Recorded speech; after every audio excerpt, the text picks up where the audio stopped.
Hey, bonjour à tous, j'espère que vous allez bien. Pour moi, ça va super. Alors aujourd'hui, on va discuter de la nouvelle voiture que je vais acheter. J'en ai plusieurs en tête et j'aimerais avoir votre avis. Donc c'est parti. Alors concernant les voitures que j'aimerais acheter, il faut savoir que à Dubaï, il y a quand même pas mal de belles voitures, hein. Je pense que les vidéos ne sont pas rares sur YouTube, les posts sur les réseaux sociaux non plus ne sont pas rares. Il y a tout ce qu'il faut. C'est-à-dire que à chaque fois dans les concessionnaires, moi je suis subjugué par toutes les voitures qu'il y a. Entre Lamborghini, Ferrari, Porsche, tout ce qu'il y a, c'est super. Et c'est vraiment le paradis de l'automobile. Donc concernant les voitures, j'ai besoin d'un avis très détaillé parce qu'il y a plusieurs modèles qui me plaisent et j'ai besoin d'une deuxième voiture. La première voiture qu'on a achetée en venant ici, c'était une Porsche Cayenne. Donc elle est toujours là, elle est bien pratique lorsqu'on va dans le désert, mais il nous faut une voiture un peu plus confortable, un peu plus, on va dire, un peu plus sport. Alors du coup, les voitures que j'ai en tête, vous allez voir que c'est pas des voitures banales, c'est pas les voitures que vous voyez en France par exemple ou au Luxembourg, c'est pas du tout ce type de voiture-là qui m'intéresse. Moi, c'est des voitures sportives, confortables mais familiales et toujours plutôt sympa vu de l'extérieur.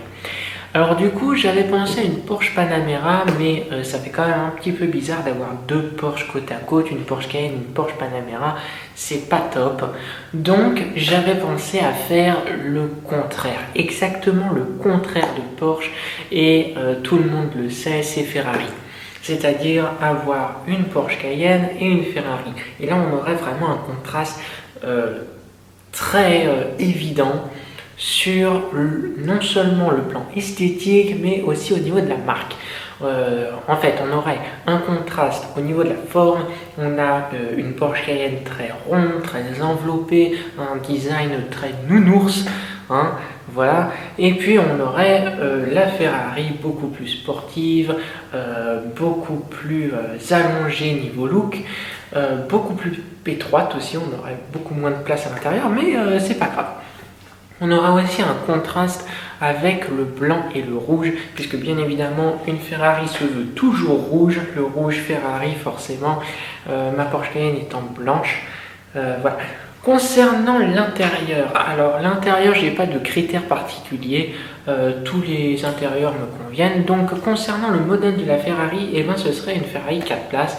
Mais des Ferrari 4 places, il n'en existe pas non plus des dizaines, hein. Une Ferrari, c'est normalement 2 places, comme toutes les voitures de luxe, normalement, Lamborghini, bon, à part la Lamborghini Urus, hein, mais bon, toutes les voitures sportives, on va dire que c'est normalement 2 places. Donc pour la Ferrari 4 places, on va dire que c'est la Ferrari FF qui est vraiment confortable. On a une impression de grandeur au niveau des jambes, c'est incroyable. Qui est devenue très récemment la GTC 4 Lusso, qui est un petit peu plus chère que la FF, mais une Ferrari FF de 2013 ou de 2012 me convient tout à fait. Donc voilà. Donc ça c'était pour la Ferrari. Du coup la Ferrari FF, eh bien c'est tout simplement le modèle parfait en termes de confort, de rapidité, puisque c'est une voiture très sportive, mais également en termes de famille. Pour une Ferrari 4 places, on va dire que c'est le must-have.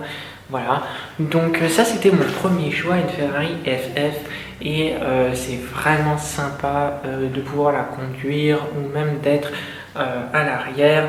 C'est vraiment un confort inégalable en termes de place pour une Ferrari et ça j'aime bien. Du coup, concernant mon deuxième choix, c'était directement la Maserati Ghibli. Donc c'est une Maserati qui a 4 places et 4 portes aussi. Voilà, donc on a largement la place, il y a 5 places je crois. Je ne me souviens plus, bon c'est pas grave. En tout cas l'essentiel c'est qu'on puisse tenir à 4 dedans. Il y a un grand coffre, elle se présente comme la Maserati familiale, hein, la sportive familiale, puisque sinon on a la Maserati Levante qui est le SUV de Maserati, oui. Mais non, ça ne nous intéresse pas. Donc pour la voiture sportive, on aurait plus une Maserati JB. Pourquoi pas. Concernant mon troisième choix, c'est tout simplement l'Aston Martin Rapide, qui est une Aston Martin avec 4 portes. C'est la seule Aston Martin sportive qui contient 4 portes et qui voilà. Donc c'est plutôt sympa, le confort est plutôt agréable puisqu'on a des sièges très enveloppants, beaucoup plus enveloppants que la Panamera d'ailleurs. Et donc on est vraiment très confortablement installé, comme si on était dans une première classe d'un avion, et ça c'est plutôt appréciable. Concernant mon quatrième et dernier choix, ça va être le choix que vous allez tous adorer, je pense. Et je clôturerai cette vidéo avec ce modèle-ci. C'est tout simplement la Bentley Continental GT, le must-have des Émirats, c'est-à-dire lorsque, je ne sais pas si vous êtes déjà venu à Dubaï, mais ici, tout le monde a une Bentley Continental GT. C'est vraiment la voiture du week-end, la voiture que l'on sort pour aller au restaurant ou acheter son pain. C'est la voiture, on va dire, banale.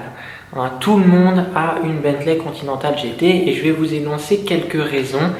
La raison principale, c'est directement l'élégance à l'anglaise. Déjà, c'est le principal concurrent de Rolls-Royce. On est sur une voiture qui est absolument sublime esthétiquement. À l'extérieur, c'est une voiture, c'est un coupé, hein, donc forcément la ligne est très rectiligne, elle est très classe, ça j'aime bien. Concernant l'intérieur, eh bien pour toutes les Bentley Continental GT, il y a 10 mètres carrés de bois à l'intérieur, c'est juste énorme. On a du bois concernant les accoudoirs, le tableau de bord est en bois, oui, il y a aussi l'accoudoir à l'arrière qui est en bois, tous les systèmes de climatisation, de ventilateur et tout est habillé avec du bois, c'est splendide. Concernant les sièges, bon, il y a différents packs. Moi j'aime le pack Moulineur ou le pack Diamanté. C'est tout simplement le pack avec, vous savez, les sièges en cuir avec des petits coussinets. C'est génial, c'est vraiment chouette. Lorsque vous êtes assis dans votre Bentley, vous avez tous ces petits coussinets qui vous font un petit peu des massages, c'est vachement bien. Donc ça c'est quelque chose que j'adore. Concernant les places à l'arrière, c'est l'une des voitures les plus spacieuses qui m'a été donnée d'essayer. C'est une voiture, on peut faire facilement 700-800 km sur l'autoroute sans s'arrêter, tellement elle est confortable et tellement on a de place à l'arrière, c'est juste génial. Concernant le coffre, c'est un très grand coffre pour une voiture familiale comme ça. C'est un très grand coffre, on peut y mettre facilement 2 grosses valises. Donc ça c'est plutôt bien.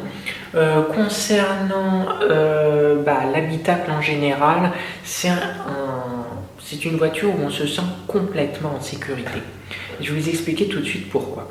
Moi par exemple en France j'ai 2 Audi TT, j'en ai une Quattro, voilà, un V6, 3 litres 2 je crois, et j'ai une voiture plus récente qui est une Audi TT aussi de 2015.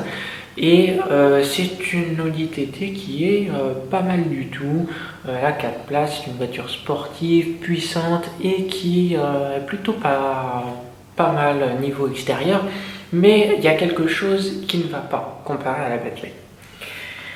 Dans la Bentley, on a un habitacle qui est complètement insonorisé, c'est-à-dire que vous avez un V8 sous le capot, un V8 de 450 chevaux, c'est juste énorme, et une vitesse de pointe qui peut dépasser les 250 km/h facilement.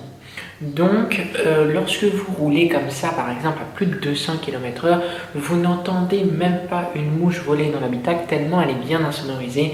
Les fenêtres sont très épaisses, les portes aussi, et on a une impression de c'est une voiture qui est très lourde, hein. Vous voyez, une Audi TT, on va dire que c'est 1400 kg. Une Bentley, on n'est pas du tout sur ce poids. On est sur 2,3 tonnes. Donc c'est une tonne de plus. Et vous imaginez bien qu'avec le vent, etc., il n'y a rien qui puisse bouger dans la voiture, que ce soit la vitesse, le vent. Si vous alliez tout en même temps, et ben, la voiture ne bouge pas d'un poil lorsque vous êtes sur la route. Et ça, c'est vraiment très appréciable, et on n'a pas cette stabilité là dans une Ferrari par exemple, qui pèse beaucoup moins. Du coup, vous l'aurez compris, mon premier choix s'oriente sur la Bentley Continental GT. Je vais vous faire très rapidement une vidéo pour vous la présenter en détail, vous montrer exactement quelle place on a à l'arrière, pour vous montrer tous les petits secrets qu'il y a de cette Bentley. J'ai vraiment tout filmé en détail, je vais vous la poster sur YouTube très rapidement. Vous verrez que mon choix est complètement cohérent lorsqu'on fait un comparatif tout simplement entre une Ferrari et une Bentley. Il n'y a aucun doute que la Bentley la reporte très haut la main, et voilà, donc c'est quand même mon premier choix. Donc j'aimerais que vous me disiez dans les commentaires quelle voiture vous plaît à vous, quelle voiture vous choisiriez pour vous parmi ces 4 choix. Voilà, peut-être que vous avez des arguments en plus, peut-être que vous connaissez des détails sur ces voitures-là que j'ignore. Donc dites-les moi dans les commentaires, je vous répondrai personnellement un par un. Et voilà, donc cette vidéo s'achève comme ça.